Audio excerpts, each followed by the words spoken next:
आज जिस पीढ़ी, जिस समाज, जिस कल्चर के बीच हम रह रहे हैं और अपनी मसीह ज़िंदगी को गुज़ार रहे हैं, ये कल्चर फ़ोकस कर रहा है लुक पर कि तुम बाहर से कैसे दिखाई दे रहे हो। तुम्हें उसी हिसाब से लोग जज करेंगे, उसी हिसाब से लोग तुम्हारा वेलकम करेंगे, उसी हिसाब से तुम्हें जगह मिलेगी, पोज़ीशन मिलेगी कि ओके तुम दिखाई कैसे दे रहे हो, तुम्हें कपड़े कैसे पहने हुए हैं, तुम्हारी लुक कैसी है, तुम्हारे पास ब्रांड कौन-सा है।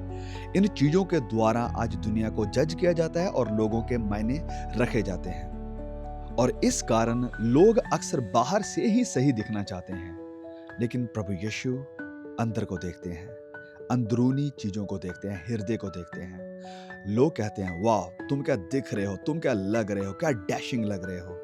लेकिन प्रभु यीशु पूछते हैं, तुम कैसे हो अंदर से? तो जब हम मत्ती अध्याय 15 के मैसेज को पढ़ते हैं, सुनते हैं, तो ये क्लियर है कि आपका हृदय ज़्यादा मैटर करता है, ना कि आपकी बाहरी दिख, बाहरी लुक कि ये कैसा दिखाई दे रहा है। तो जब हम मत्ती अध्याय 15 को पढ़ते हैं तो यहाँ पर शुरुआत होती है रिवाजों से और सच्चाई से। रिवाज मतलब वो सारे रीति रिवाज जिनको फॉलो सदूकी और फरीसी यहूदी लोग कर रहे थे। फरीसी लोग बहुत सारे रूल्स को एग्जैक्टली डिट्टो कॉपी करते थे, मानते थे, सब कुछ वैसा ही कर रहे थे जैसे उनको रूल्स बता रहे थे। एक बिंदु भी वो इधर से उधर नहीं जाते थे। लेकिन इस सारे रीति रिवाजों के बीच में, जो कि अच्छी बात थी, करना चाहिए था, ये बुरी बात नहीं थी। ओके, वो परमेश्वर ने नियम दिए थे, अच्छा है। लेकिन वो रीति रिवाजों पर इतना फोकस्ड हो चुके थे कि उनका दिल दूर था उस सारे रीति रिवाजों से। उनको बस इससे फर्क पड़ता था कि हाँ, ये कुछ पॉइंट्स हैं, इनको मुझे टिक करना है, बस हो गया मेरा काम। लेकिन उस पॉइंट्स को अपने हृदय तक जाने देना, इससे वो बहुत दूर थे। और प्रभु यीशु फिर कहते हैं कि तुम्हारे होंठ मेरे करीब हैं, लेकिन तुम्हारा दिल मुझसे दूर है। वचन 8 में प्रभु यीशु कहते हैं कि ये लोग होठों से तो मेरा आदर करते हैं, पर उनका मन मुझसे दूर है। ये सच में कितनी खतरनाक बात है ना, कि आप होठों से उसका आदर कर रहे हैं, उसे प्रभु प्रभु कह रहे हैं, उसकी सारी बातों को पूरा कर रहे हैं, जो कुछ भी लिखा है डिट्टो कॉपी कर रहे हैं, सब कुछ पूरा कर रहे हैं, लेकिन मन दूर है।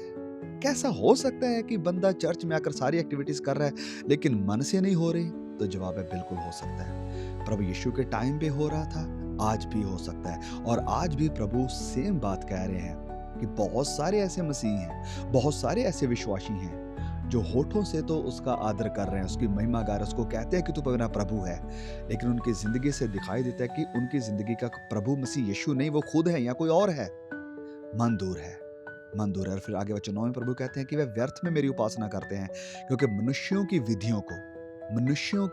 विधियों को धर्मोपदेश करके सिखाते हैं।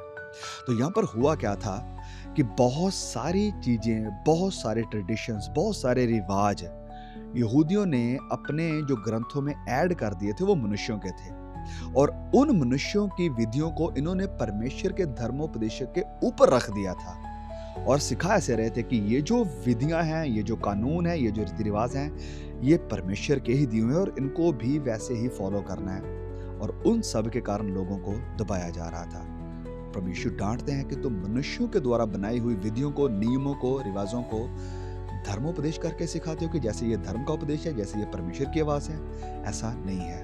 और आज भी बड़े चर्च हैं, बड़े लोग हैं, बड़े ऐसे ऐसे चर्च कलीसिया हैं, ऐसे डोमिनेशंस हैं जो मनुष्यों की विधियों को धर्मोपदेश करके सिखा रहे हैं। और फिर जब हम आगे बढ़ते वचन 10 से लेकर 20 तक में, तो यहाँ पर प्रभु यीशु मसीह इस बात को क्लैरिफाई कर रहे हैं कि जो आपके मुंह से बाहर आ रहा है वो आपको डिफाइल करता है, ना कि वो जो आपके अंदर जा रहा है। प्रभु यीशु कह रहे हैं कि मुंह आपके बाहर क्या आता है? बाहर आते हैं आपके शब्द, जो गलत हैं वो आपको डिफाइल करेंगे। बाहर दिखाई देता है आपका एटीट्यूड, आपका कैरेक्टर, आपकी जिंदगी। बाहर दिखाई देते हैं आपके इरादे, आपके मोटिव्स। और प्रभु यीशु कहते हैं कि ये सब कुछ हृदय से निकल कर आता है। और ये जो निकल कर आ रहा है, आपके शब्द कैसे हैं, आपका एटीट्यूड कैसा है, आपके इरादे कैसे हैं, आपकी सोच कैसी है, आपकी नज़र कैसी है, ये है जो आपको असल में अशुद्ध करता है, आपको पापी बनाता है। ना कि वो सब चीज़ें जो वाकया आप अंदर लेकर जा रहे हो, चाहे वो खाने के थ्रू हो, चाहे वो पीने के थ्रू हो। फिर जब हम आगे बढ़ते हैं तो यहाँ पर हमें एक औरत का विश्वास दिखाई दे रहा है, एक कनानी औरत। ऐसा विश्वास जो कि पावरफुल था, ऐसा विश्वास जो कि ना कहने को तैयार ही नहीं था। उस विश्वास को रिजेक्ट किया गया, उसको टेस्ट भी किया गया, लेकिन वो खड़ा रहा, वो अडिग रहा। और प्रभु यीशु ने इस बहन के विश्वास के बारे में क्या कहा कि बहन, तेरा विश्वास बड़ा है, तेरा विश्वास बड़ा है। फिर वचन 32 से लेकर 39 तक को जब हम पढ़ते हैं तो फिर से प्रभु यीशु की दया यानी तरस प्रभु यीशु का दिखाई दे रहा है। प्रभु यीशु भीड़ पर फिर से तरस खाते हैं।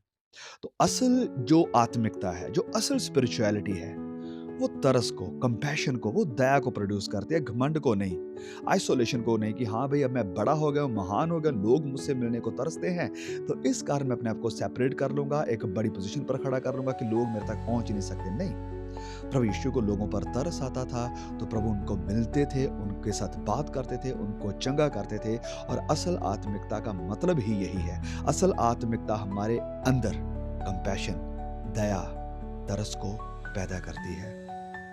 और प्रभु ने जब यहाँ पर तरस किया तो सिर्फ ये कहा नहीं कि हाँ ठीक है भाई मुझे तरस आता है, मुझे दुख है इन लोगों पर। नहीं, प्रभु ने फिर उनके लिए इंतजाम भी किया। प्रभु ने कहा कि इनके लिए हम खाने का इंतजाम करेंगे और पूछा चेलों को कि आपके पास कुछ है खाने के लिए। तो उन्होंने कहा कि इतनी बड़ी भीड़ के लिए हम खाना कहाँ से इकट्ठा कर सकते हैं। प्रभु ने कहा कि तुम्हारे पास क्या है, कुछ रोटी बची है? उन्होंने कहा हाँ, 7 और थोड़ी सी छोटी मछलियाँ। तो प्रभु ने कहा कि इन सब को बिठा दो भूमि पर।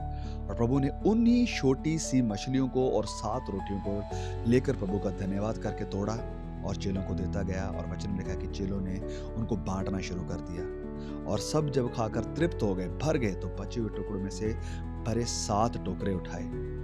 प्रभु यीशु के हाथ में जब हम छोटी सी चीज को दे देते हैं, जैसे मैं लास्ट मैसेज में भी कह रहा था, खुदा इसको मल्टीप्लाई करना चाहते हैं। लेकिन सवाल कि क्या हम देने को तैयार हैं? क्या हम इतना भरोसा करते हैं कि प्रभु के हाथ में अगर ये चीज जाएगी तो वो इसको इस्तेमाल कर सकते हैं? तो यस, प्रभु सच्चे कंपैशन यानी सच्चे तरस से भरे हुए थे। और वो सच्चा तरस सिर्फ बातों में ही नहीं था, प्रभु के कामों में, लोगों के लिए फिक्र में वो दिखाई भी दे रहा था। तो हम अपने आप से सवाल पूछें कि क्या मेरा विश्वास सबसे पहले जो हम सीख रहे हैं शुरुआत से बाहरी तौर पर है या वो अंदर भी दिखाई दे रहा है? क्या वो मेरे सिर्फ होठों के अंगीकार हैं, होठों की घोषणाएं हैं, होठों के मेरे दावे हैं कि मैं मसीह हूँ, चर्च जाता हूँ, मसीह को मानता हूँ, मसीह को अपना प्रभु कहता हूँ? या फिर वो मेरी जिंदगी का, मेरे दिल का भी हिस्सा है, दिल की भी आवाज है? क्या मेरा दिल प्रभु के करीब है या फिर सिर्फ मेरे होठ उसके करीब आते हैं, या मेरा शरीर संडे के दिन उसके करीब आता है, या फिर दिल भी उसके करीब है? फिर क्या हमारी जिंदगी में ऐसा विश्वास दिखाई देता है जो इस कनानी औरत का था, जो मसीह के सामने खड़ी रही कि प्रभु हाँ तुम मुझे रिजेक्ट कर दो, मुझे टेस्ट कर दो, लेकिन मैं पीछे नहीं हटूंगी। और प्रभु ने कहा कि तेरा विश्वास बड़ा है। क्या हमारा ऐसा विश्वास है? और फिर हम बात करते हैं दया की, तरस की। क्या प्रभु ने हमारी जिंदगी को ऐसा बदला है कि हमें लोगों के ऊपर तरस आता है, लोगों के ऊपर दया आती है? और सिर्फ दया रहती ही नहीं कि हाँ मुझे बड़ा दुख लग रहा है, वरन वो काम भी करती है। वो कुछ करने को भी तैयार है, कुछ देने को भी तैयार है, कुछ ऑफर करने को भी तैयार है। आइए हम प्रार्थना करें। प्रभु यीशु, हमें सिर्फ धर्मी नहीं बनना है, हमें सिर्फ रिलीजियस बन के नहीं रहना है, हमें तेरे सच्चे बेटे और बेटियां, आपके सच्चे चेले बनना है, हमें आपके जैसे बनना है, जहाँ पर हम सिर्फ शो नहीं करते, जहाँ पर हम सिर्फ दिखावा नहीं करते, वरन दिल की सच्चाई से सब काम करते हैं, चाहे वो आपकी सेवा है, चाहे आपके लोगों के लिए दया है। प्रभु हमें आप ऐसा दिल दें जो आपको खुश करे और आपके लोगों की जो ज़रूरत में है उनकी ज़रूरत को पूरा करने वाला हो। और हमें ऐसे रिसोर्सेस दे कि हम अपने थोड़े से थोड़े में भी किसी के काम आ सके, किसी की मदद कर सके। इसी यीशु के नाम से मांगते हैं, आमीन।